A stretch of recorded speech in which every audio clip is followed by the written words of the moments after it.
So Alec, I'm often asked by the end user, how long will their floor last after it's been renovated with the Bona system?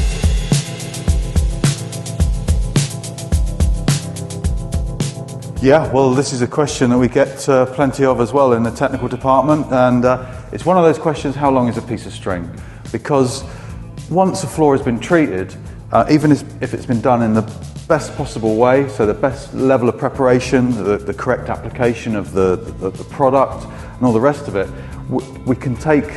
we make no prediction about how the floor is going to be used. So it could be a commercial situation, there could be very specific activities on that floor, and we've got no control over how the floor is maintained.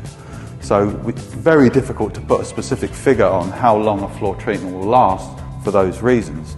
However, what we have developed at Bona is a system that we call the gold, silver and bronze floor treatment program. And this is a range of activities that flooring contractors can make to floors during the course of their life. And the idea is to extend the life of the floor indefinitely. We would say that the full refurbishment of an existing floor is the gold refurbishment. So we have a set of prescribed abrasives that we can use to create to prepare the surface for the treatment that we're going to use.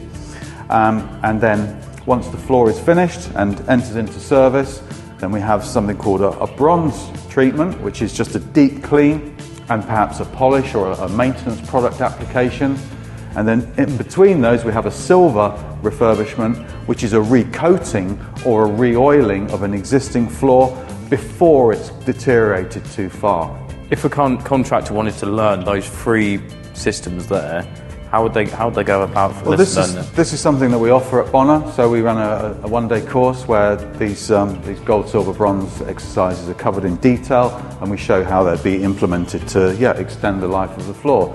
And such a system is used at places like Heathrow Airport, the British Museum, and of course within a commercial setting it's really important that we minimise unexpected costs. So rather than allowing our floors to deteriorate over time and then wear back to bare wood, we should be taking a much more proactive stance whereby rather than an extended refurbishment process, we've got much quicker and straightforward treatments which take less time, they're less expensive, and it keeps the floors in perfect working order.